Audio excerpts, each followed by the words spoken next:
ओम शांति। 20 जनवरी 2022 प्रातः मुरली बाप दादा के महावाक्य। मीठे बच्चे, आधा कल्प से जो 5 विकारों की बीमारियां लगी हुई थी वह अब छोटी की छोटी, इसलिए अपार खुशी में रहना है। प्रश्न: तुम बच्चों को अब कौन सी एक हॉबी शौक रखना है? किन बातों से तुम्हारा ताल्लुक नहीं?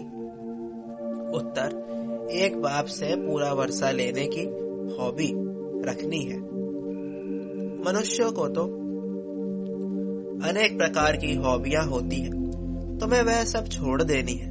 तुम ईश्वर के बच्चे बने हो, बाप के साथ वापस जाना है, इसलिए इस शरीर से ताल्लुक रखने वाली सब बातों को भूल जाना है। पेट को 2 रोटी खिलानी है और बुद्धि नई दुनिया से लगानी है। गीत जिसका साथी है भगवान। ओम शांति।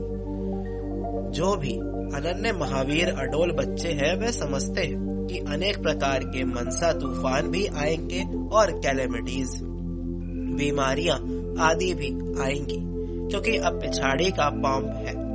माया खूब झोंके लगाएगी। जो पक्के निश्चय बुद्धि है उन्हों को तो मालूम पड़ता है कि शरीर के हिसाब किताब भी चुकतू होंगे। जब कोई बीमारी छूटने पर होती है तो खुशी होती है।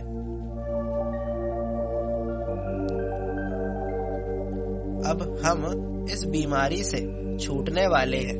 तुम जानते हो बाकी थोड़े रोज है।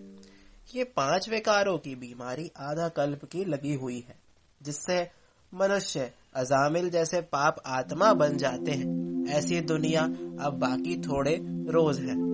ये बीमारियां छोटी की छोटी। दुनिया तो इन बातों को नहीं जानती। वह तो जैसे कि आसुरी बुद्धि है, वह तो हाय हाय करते रहेंगे। तुम तो ये घटनाएं देखते रहेंगे। तुम्हारा इन बातों से कोई ताल्लुक नहीं है। यह कोई नई बात नहीं है, यह तो होना ही है। इसमें डरने की कोई बात नहीं। बाकी थोड़ा समय है। पेट को 2 रोटी खिलानी है। अभी अपने को हॉबी है बाबा से वर्षा लेने की। अनेक प्रकार की हॉबी मनुष्य को होती है। यहाँ कोई हॉबी नहीं। शरीर के साथ ताल्लुक रखने वाली बातों को भूल जाना है। हम ईश्वर के बन गए। अब वापस बाबा के पास अथवा साजन के पास जाना है। यह साजन भी बड़ा विचित्र है।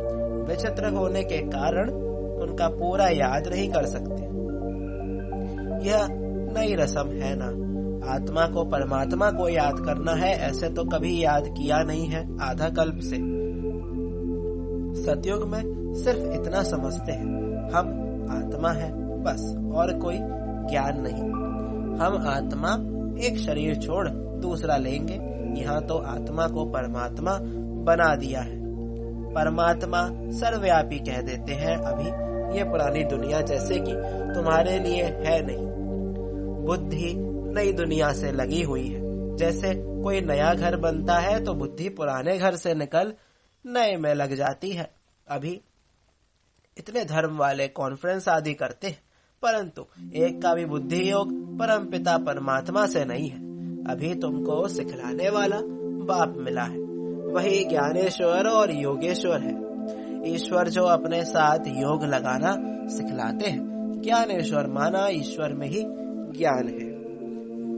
वही ज्ञान और योग सिखा सकते हैं। जिनको पक्का निश्चय है वह तो समझते हैं इस दुनिया में हम थोड़े समय के लिए हैं। हमको तो अब वापस जाना है। जैसे नाटक में एक्टर्स को मालूम पड़ जाता है कि बाकी थोड़ा समय है, फिर हम घर जाएंगे। घड़ी को देखते रहते हैं। तुम्हारी है बेहद की घड़ी। तुम जानते हो यह अंतिम जन्म है, तो तुमको तो बड़ी खुशी होनी चाहिए। हमको यह पुराना शरीर छोड़ विश्व का प्रिंस और प्रिंसेस बनना है। हमारे मम्मा बाबा भी जाकर प्रिंस प्रिंसेस बनेंगे। बच्चों को भी अच्छी दौड़ी लगाकर विजयमाला में नजदीक नंबर में आना चाहिए। बाबा से कोई पूछे तो बाबा बतला सकते हैं तुम्हारी चलन कैसी है। तुम्हारी चलन ऐसी है जिससे दिखाई पड़ता है कि तुम बरोबर विजयमाला में नजदीक आ जाएंगे। खुद को भी मालूम पड़ जाता है हम कहाँ तक पास होंगे। कोई तो समझते हैं हम कभी भी पास नहीं होंगे। भले बाबा का बच्चा हूँ, सब कुछ सरेंडर किया है, बाबा की गोद में बैठा हूँ, परंतु धारणा नहीं है तो उच्च पद मिल ना सके। जो ग्रस्त व्यवहार में रहकर सर्विस कर रहे हैं वह यहाँ रहने वालों से अच्छा पद पा सकते हैं, और देखने में आता है वह बहुत तीखे जा रहे हैं। सिर्फ साथ में रहने से थोड़ा फायदा होता है। बादल सागर के पास आए, भरे और फिर ये गए बरस में। मुरली तो सब तरफ जाती रहती है। मुरली सुनकर फिर सुनाते भी हैं, बहुत सर्विस करते हैं। वह अच्छा पद पा लेते हैं। मेहनत है, यहाँ मेहनत नहीं होती है तो गिर पड़ते हैं। सारा मदार पुरुषार्थ पर है। अपनी नब्ज आपे ही भी देखी जा सकती है। समझ सकते हैं इस पुरुषार्थ से मैं क्या पद पाऊंगा। अब पुरुषार्थ कर उच्च पद नहीं पाया तो कल्पांतर ऐसे पद होगा। यह है बेहद का ड्रामा।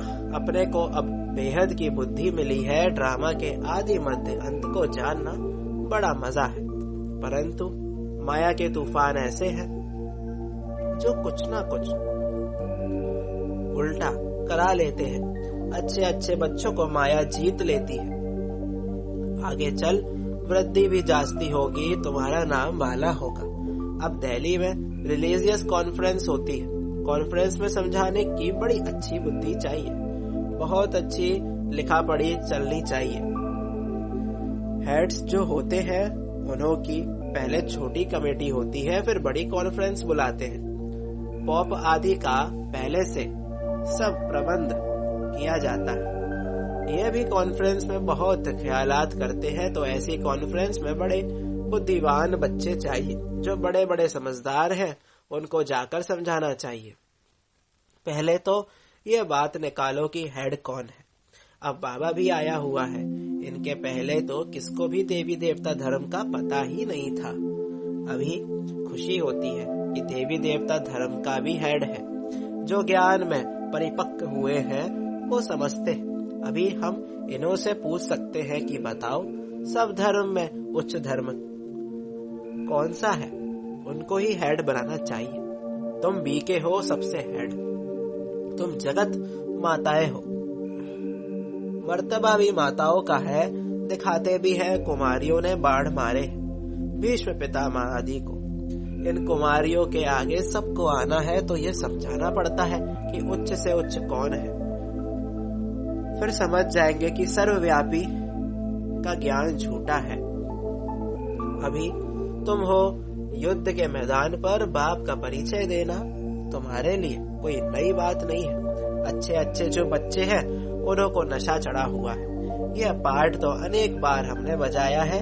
अभी यह पुरानी दुनिया खत्म हो जानी, ये पुराना चोला छोड़ना है, फिर नए सिरे आकर पाठ बजाएंगे। अभी तुम्हारी बुद्धि विशाल बनी है, अभी ये पुराना चोला छोड़ना है, फिर 84 जन्म नए नए चोले लेते। यह बुद्धि में सदैव रहना चाहिए। हर एक पाठधारी को अपने अपने पाठ का तो पता होना चाहिए ना। 84 जन्म ले पाठ बजाया, अब खेल पूरा होता है, यह चोला भी पूरा होता है। सृष्टि भी तो प्रधान है। अब हमारी राजधानी स्थापन हो जाएगी, फिर विनाश जरूर होगा।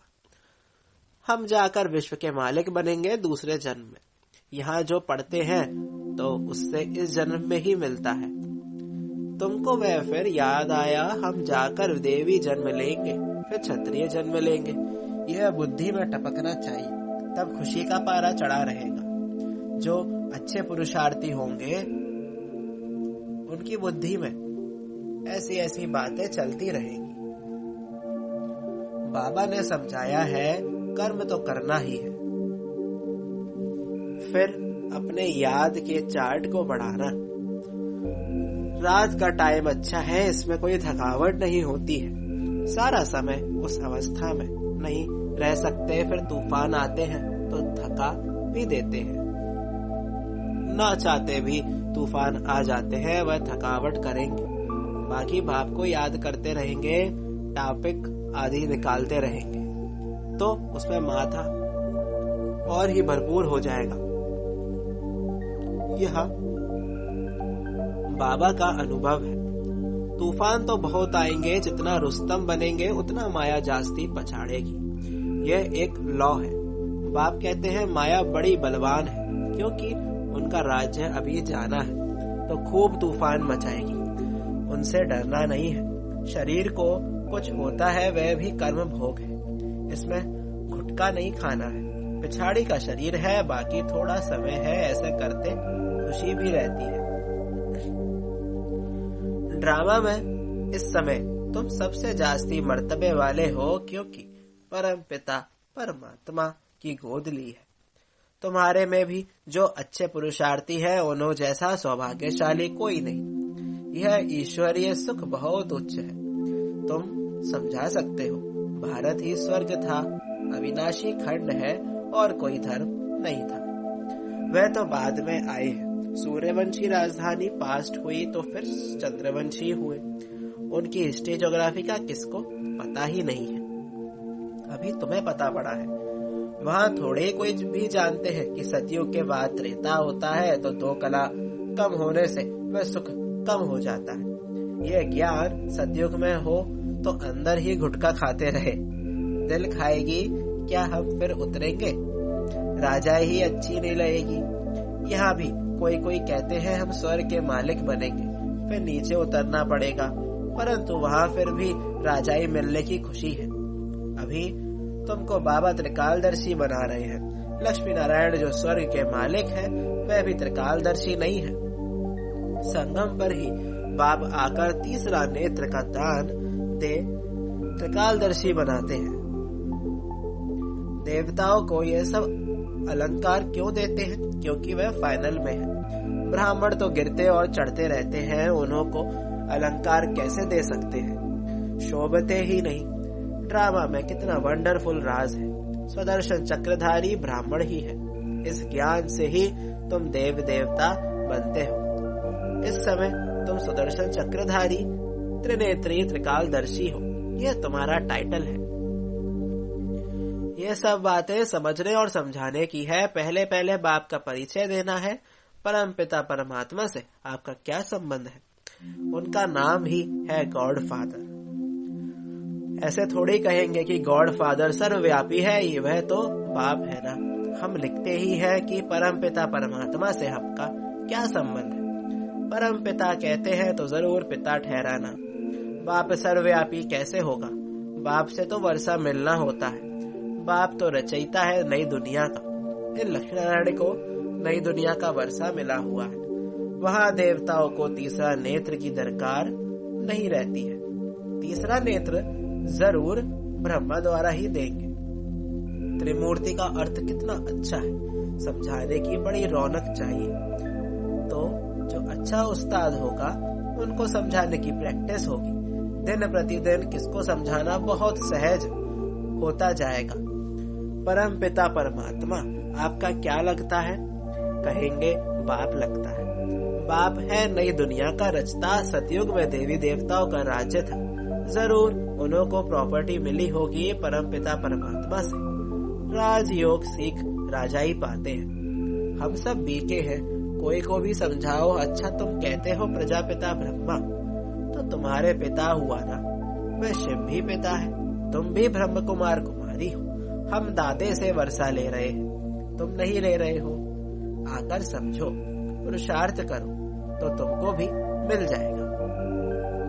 प्रजापिता ब्रह्मा और जगदम्बा दो है मुख्य। वर्षा मिलता है लक्ष्मी नारायण पद। बच्चों को बहुत प्रकार से समझाते हैं। बड़ी बड़ी कॉन्फ्रेंसेस में तुम बच्चे जाओ तब नाम वाला हो। हमारी बात ही ज्ञान की है, दूसरे सबकी बातें हैं भक्ति की। ज्ञान से हमको अथॉरिटी है कोई से भी पूछने की, परंतु समझने वाले भी कोई झट समझते नहीं है। बखेरे बहुत करते हैं। समझ जाए तो सारी आबरू ही चट हो जाए। लिखा हुआ है कुमारियों ने भीष्म पितामह को जीता। ये होना है। ड्रामा में यह पाठ है जरूर। अच्छा, मीठे मीठे सिक्की लदे बच्चों प्रति माता पिता बाप दादा का याद प्यार और गुड मॉर्निंग। रूहानी बाप के रूहानी बच्चों को नमस्ते। हम रूहानी बच्चों की रूहानी बाप दादा को याद प्यार और गुड मॉर्निंग। नमस्ते नमस्ते, शुक्रिया बाबा शुक्रिया। धारणा के लिए मुख्य सार। पहला, विजय माला में आने के लिए मम्मा बाबा के समान सर्विस करनी, मुरली धारण कर फिर सुनानी है, चलन बड़ी रॉयल रखनी है। दूसरा, अपनी विशाल बुद्धि से इस बेहद ड्रामा को जान अपार खुशी में रहना है। तूफानों से डरना नहीं है, ज्ञान मंथन से बुद्धि को भरपूर रखना है। वरदान, विपरीत भावनाओं को समाप्त कर अव्यक्त स्थिति का अनुभव करने वाले सद्भावना संपन्न भव। जीवन में उड़ती कला व गिरती कला का आधार दो बातें, भावना और भाव। सर्व के प्रति कल्याण की भावना, स्नेह सहयोग देने की भावना, हिम्मत उल्लास बढ़ाने की भावना, आत्मिक स्वरूप की भावना व अपनेपन की भावना ही सद्भावना है। ऐसी भावना वाले ही अव्यक्त स्थिति में स्थित हो सकते हैं। अगर इनके विपरीत भावना है तो व्यक्त भाव अपनी तरफ आकर्षित करता है। किसी भी विघ्न का मूल कारण यह विपरीत भावनाएं हैं। स्लोगन, सर्वशक्तिमान बाप जिसके साथ है, माया उसके सामने पेपर टाइगर है। और लवलीन स्थिति का अनुभव करो, जिससे प्यार होता है, उससे उसको जो अच्छा लगता है वही किया जाता है। तो बाप को बच्चों का अपसेट होना अच्छा नहीं लगता। इसलिए कभी भी ये नहीं कहो कि क्या करें, बात ही ऐसी थी इसलिए अपसेट हो गए। अगर बात अपसेट की आती भी है तो आप अपनी स्थिति अपसेट नहीं करना। ओम शांति।